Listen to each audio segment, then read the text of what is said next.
ಜೀವನದಲ್ಲಿ ಬದಲಿಸಿಕೊಳ್ಳಲು ಎಲ್ಲರಿಗೂ ಸಮಯ ಸಿಗುತ್ತದೆ, ಆದರೆ ಸಮಯ ಬದಲಿಸಲು ಮತ್ತೆ ಜೀವನ ಸಿಗದು. ಸಹನೆ ಇದ್ದರೆ ಸಮಯವೂ ಕೂಡ ಸಹಾಯ ಮಾಡುತ್ತದೆ. ಸಹನೆ ಇಲ್ಲದಿದ್ದರೆ ಸಮಯವೇ ಸಂಕಷ್ಟಗಳನ್ನು ರವಾನಿಸುತ್ತದೆ.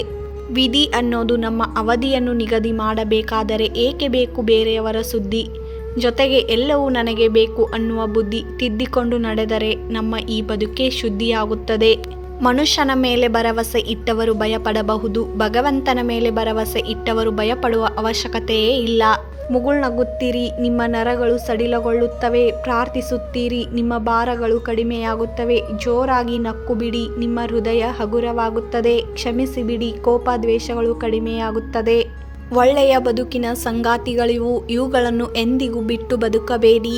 ಕಷ್ಟಗಳನ್ನು ಎದುರಿಸುವ ಶಕ್ತಿಯನ್ನು ದೇವರು ಹೊರಗಿನಿಂದ ಕೊಡುತ್ತಾನೆ ಎಂದು ನಿರೀಕ್ಷಿಸಬೇಡಿ. ಆ ಶಕ್ತಿ ನಿಮ್ಮೊಳಗೆ ಇದೆ, ಏಕೆಂದರೆ ದೇವರಿರುವುದು ನಿಮ್ಮ ಒಳಗೆ. ಇಚ್ಛಿಸಿದ್ದು ಸಿಗಲಿಲ್ಲ ಎಂದರೆ ಅದರ ಉಪಯೋಗ ಇಲ್ಲ ಎಂದುಕೊಂಡು ಸುಮ್ಮನಿರಬೇಡಿ, ಯಾಕೆಂದರೆ ಅದನ್ನು ಪಡೆಯುವ ಆತುರದಲ್ಲಿ ತುಂಬಾನೇ ಕಳೆದುಕೊಂಡು ಬಿಡುತ್ತೇವೆ. ಕೆಲವೊಂದನ್ನು ಬಿಟ್ಟು ಬದುಕಬೇಕು, ಕೆಲವೊಂದನ್ನು ದೂರವಿಟ್ಟು ಬದುಕಬೇಕು, ಕೆಲವೊಂದನ್ನು ಮರೆತು ಬದುಕಬೇಕು. ಇಲ್ಲವಾದರೆ ಆ ಕೆಲವುಗಳೇ ಹಲವುಗಳಾಗಿ ಹಲವಾರು ಥರ ನಮ್ಮನ್ನು ಕಾಡಲಾರಂಭಿಸುತ್ತವೆ. ಆಯಸ್ಸು ಇದ್ದಾಗ ಆಸೆಗಳು ಈಡೇರುವುದಿಲ್ಲ, ಆಸೆಗಳು ಈಡೇರುವಾಗ ಅನುಭವಿಸಲು ಆಯಸ್ಸು ಇರುವುದಿಲ್ಲ. ಇಷ್ಟೇ ಜೀವನ.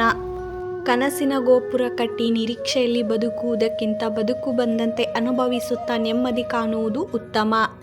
ಆಕಾಶದಿಂದ ಮಳೆ ಸುರಿಯುತ್ತದೆ ಎಂದು ಯಾವಾಗ ಗಿಡ ಮರಗಳು ಬದುಕುತ್ತವೆಯೋ ಹಾಗೆ ನಮಗೂ ಒಂದು ಒಳ್ಳೆಯ ಕಾಲ ಬಂದೇ ಬರುತ್ತದೆ ಎಂಬ ದೃಢ ನಂಬಿಕೆಯಿಂದ ಬದುಕಬೇಕು.